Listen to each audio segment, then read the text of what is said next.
Darth Sidious represents the apex of political manipulation and patient predatory ambition, a figure who dismantled a millennia-old republic from within and extinguished the Jedi Order with a single chilling command. His stated ambition was absolute power and immortality. But what if his gaze lifted higher? What if Palpatine's ambition was not merely to conquer the galaxy, but to conquer the Force itself? There exists a legend of a realm outside of conventional time and space, a mystical conduit through which the entire Force flows.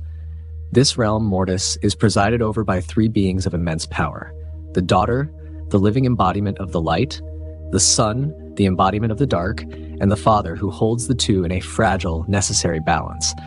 They are not mere Force users. They are living aspects of the Force. Today, we will examine what happens when the greatest manipulator in galactic history turns his attention to beings who may exist beyond manipulation. In this analysis, we will explore two divergent paths.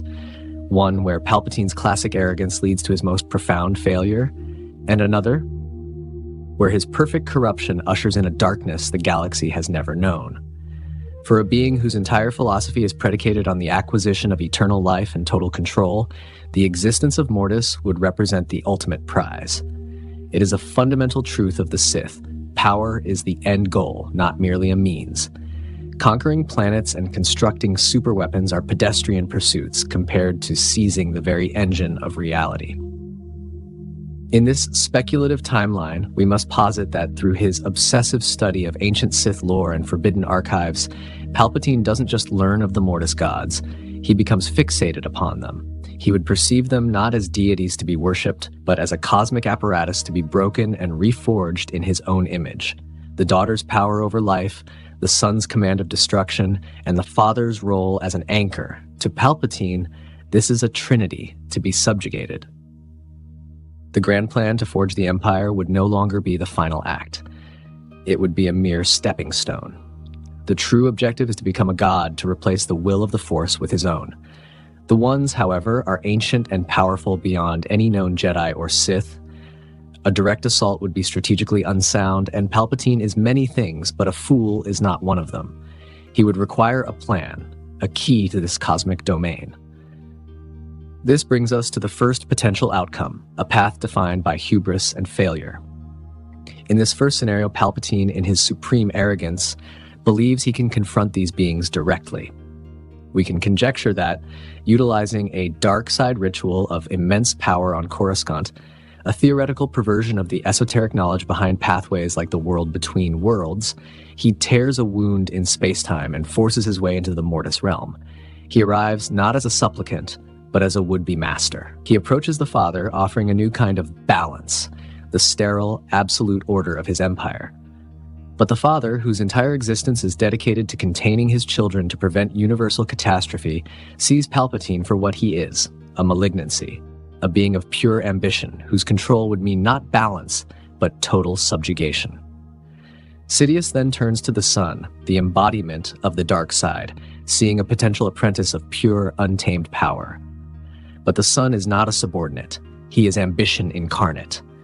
He sees Palpatine not as a master to serve, but as a rival for control of the dark side itself.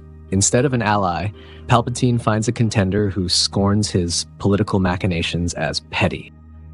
Finally, he might attempt to corrupt the daughter, to twist her light. But her power is antithetical to his very being.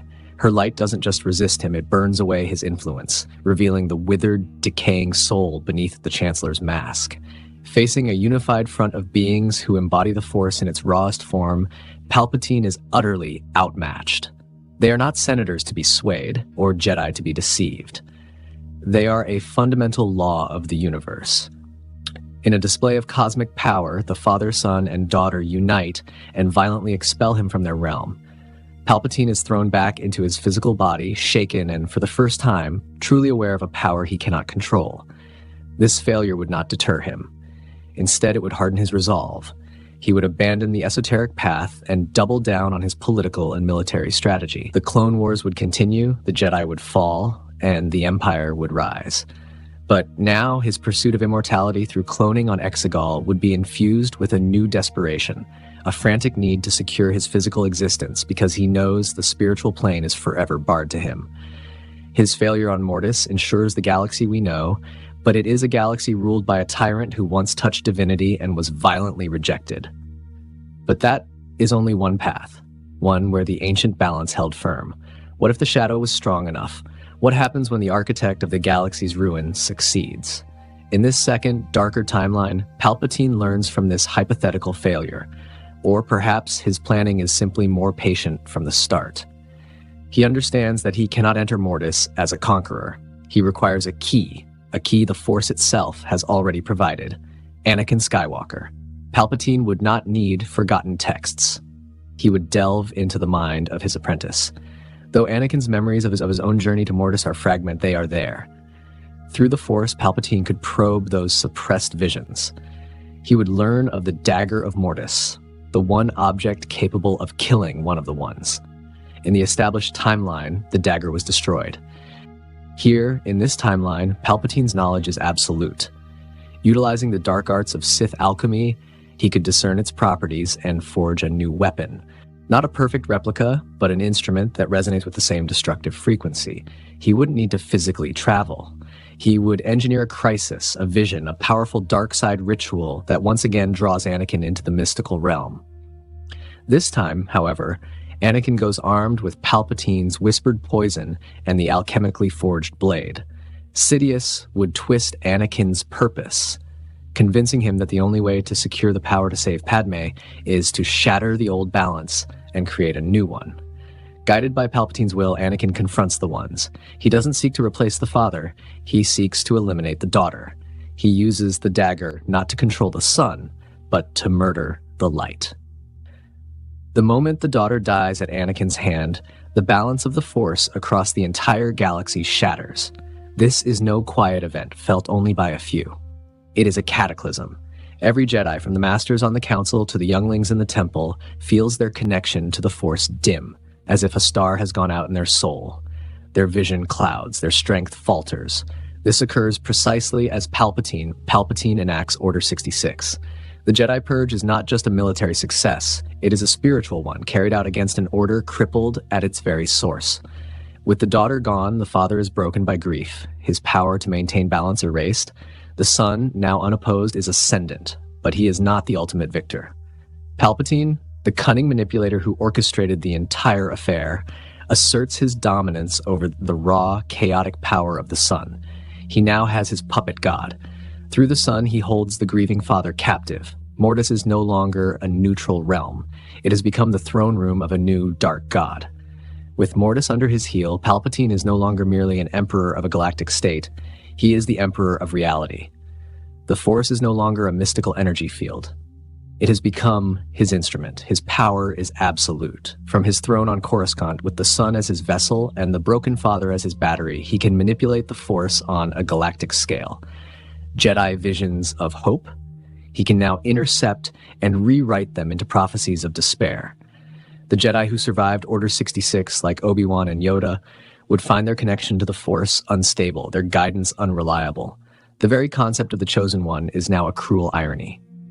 Anakin was indeed chosen, not to bring balance, but to be the instrument that shattered it forever.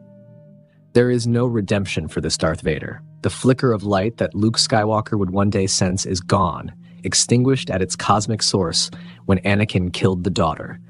He is a perfect slave, his will bound not just by fear, but by a Force remade in his master's image. Palpatine's empire becomes eternal. Rebellions are crushed before they begin, not by armies, but by spiritually draining the hope from entire star systems. He could even, hypothetically, rewrite history itself, using the power of Mortis to erase defiant worlds, not from star charts, but from the very fabric of existence and memory. His quest for immortality is complete. He has mastered life and death because he controls the very entities that define them. The Force no longer has a will. It has only Palpatine's will. We are left, then, with two terrifying, divergent timelines. In one, Palpatine's hubris confronts a power he cannot subjugate, forcing him back to a more conventional yet still horrifying path of galactic domination. In the other, his patient, perfect corruption succeeds, and he achieves his ultimate goal. He becomes not just a ruler, but a dark god, ushering in an age of eternal darkness, where the very concept of hope can be purged from the cosmic consciousness.